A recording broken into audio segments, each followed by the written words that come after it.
আপনারা যদি খুব সহজে যামিনী রায়ের কোনো আর্টকে রং করতে চান, তার একটা ছোটোখাটো প্রসেস আমি বলে দিচ্ছি। প্রথমে কিন্তু ব্ল্যাক দিয়ে কোনো কাজ করবেন না, তাহলে কিন্তু পরে যখন হালকা কালার দেবেন তখন কিন্তু ব্ল্যাকটা খুব সমস্যা করতে পারে।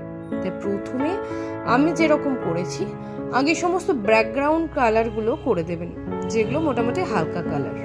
এবং যামিনী রায়ের আর্টের যেটা মূল ব্যাপার সেটা হচ্ছে যে ব্ল্যাক দিয়ে বর্ডার, সেই বর্ডারটা করবেন সব থেকে শেষে, তাহলে দেখবেন ছবি একদম দারুণ হয়ে গেছে। আমি এবার আস্তে আস্তে ব্ল্যাকের কাজগুলো শুরু করছি।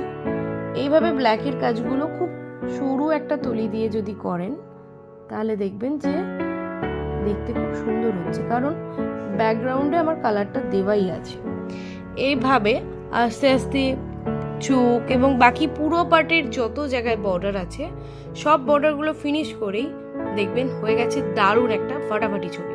কারণ আপনারা এটা মনে রাখবেন যে ছবিকে সুন্দর করে তার লাস্ট ফিনিশিংয়ের কালার, এবং সেটার সব থেকে লাস্টেই থাকে ব্ল্যাক এবং হোয়াইট।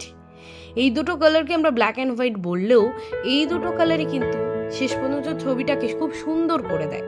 আর তাই আমি আপনাদেরকে দেখাবো এই অবস্থায় আছে ছবিটা, এবং আমি ব্ল্যাক বর্ডার দিতেই এটা কেমন সুন্দর হয়ে গেছে। দেখতে পাচ্ছেন আমি পুরোপুরি ব্ল্যাকের কাজটা করে দিয়েছি। এবার এখানে যে পাতাগুলো আছে তার ব্যাকগ্রাউন্ডে এইভাবে ব্ল্যাক দিয়ে দিয়ে বর্ডারটা দিলে, যামিনী রায়ের কাজের মেন আকর্ষণ হচ্ছে বর্ডার। এইভাবে ব্ল্যাক দিয়ে সুন্দর করে বর্ডার দিতে হবে, এবং অ্যাট লাস্ট আমি হোয়াইট দিয়ে ফিনিশিং দেব, তারপর আপনাকে আবার দেখাবো। আপাতত দেখলেন ব্যাকগ্রাউন্ড কালার করার পর ব্ল্যাকের বর্ডার দিতেই হয়ে গেছে এত সুন্দর ছবিটা। এর ওপর আমি এখনও এই গাছের পাতার বর্ডারগুলো দেব, দেন আমি হোয়াইটের কিছু কাজ এই পোশাক আশাকের ওপর করে দিলেই পুরোপুরি তৈরি হয়ে যাবে এত সুন্দর একটা যামিনী রায়ের আর্ট, তাও আবার এরকম একটা ব্যাগের ওপর। এখানে দেখতে পাচ্ছেন আমি সাদা দিয়ে কাজ করছি, এটাই হচ্ছে আমার ফিনিশিং। এবার পুরোপুরিভাবে যখন ছবিটার মধ্যে সাদা আমি দিয়ে দেবো, তারপর ছবিটার লুক আপনাদের সঙ্গে শেয়ার করছি।